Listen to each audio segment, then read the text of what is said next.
On va commencer par le démarrage. Ici, on est sur une ferme qui fait 1,6 hectare et on arrive à rémunérer 2 personnes.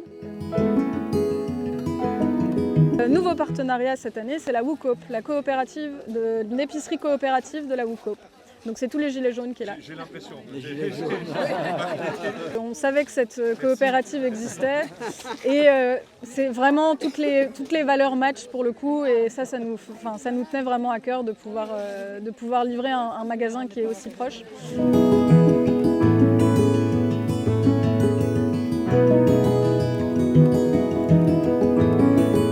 En maraîchage, en Belgique, c'est quasiment impossible de produire des légumes tout au long de l'année sans serre.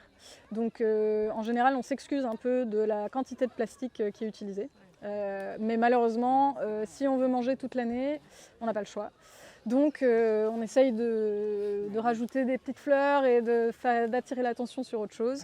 Mais c'est vraiment notre outil de travail le plus cher et le plus rentable. Parce que parfois, quand on fait les comptes, on se dit mais pourquoi est-ce qu'on s'acharne à cultiver dehors tellement le rendement est différent entre les deux. Et donc quand on voit des champs de serre, on se doute qu'eux, ils ont déjà tranché entre l'intérêt du dehors et du dedans, quoi. Un des points de la permaculture, c'est de faire des associations. Et donc on est sur une micro-ferme qui du coup n'a pas beaucoup d'espace à cultiver et donc il faut vraiment intensifier un maximum sans vouloir dire qu'on va épuiser la terre, au contraire, mais au moins réfléchir à une manière d'agencer les légumes entre eux pour que eux se rendent service et nous rapportent un maximum. Et donc chaque fois qu'on a un peu d'espace sur une planche de culture ou quoi, on va essayer de venir glisser un légume en plus pour rentabiliser l'espace. Donc là, vous avez juste l'exemple d'échalotes qu'on a implantées. Et entre, il restait de la place, on a mis des radis. C'est un peu, le radis, c'est un petit peu notre culture bouche-trou. C'est le bouche-trou. Donc ça, c'est là où on installe les tomates dans les serres aussi. Pareil, au pied, plutôt que de juste mettre du plastique, on va venir mettre du persil ou du basilic. Et donc, à nouveau, on optimise l'espace un maximum. Donc en fait, l'idée d'une ferme en permaculture, c'est aussi de diversifier les activités, mais de créer aussi un vrai lien entre les animaux, les plantes et les humains. Et donc une ferme en permaculture sans élevage, petit élevage, c'est un peu... Enfin, voilà, il manque un maillon et en général fertilisant. Donc ici, on a peu d'espace.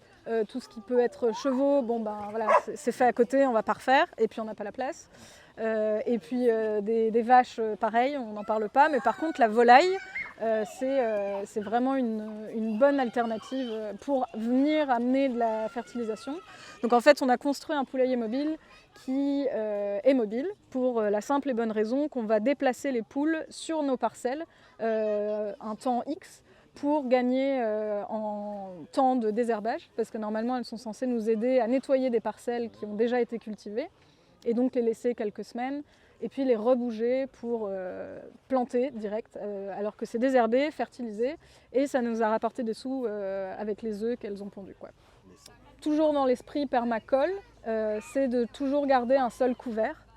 Ici, dès qu'on travaille le sol pour quand même un peu l'ameublir et permettre d'aider un peu les vers de terre, qui sont nos meilleurs alliés, qu'on chérit vraiment très très fort. Et du coup, on a un petit peu peur de l'arrivée des poules par rapport à ça, mais il va falloir qu'on observe, parce qu'on est, elles comme nous, très, très friands de vers de terre, mais pas pour les mêmes raisons. Donc il va falloir qu'on se méfie un peu, je pense. Et donc on utilise du compost en fonction des cultures, du fumier qui vient... c'est la première année qu'on arrive à en avoir, donc on est très fiers et très contents. C'est du fumier du centre équestre de la Papelotte. Et donc ça, à nouveau, essayer de garder un peu une proximité où c'est le voisin qui nous file un coup de main avec sa grosse benne, qui va chercher le fumier et qui le met juste là.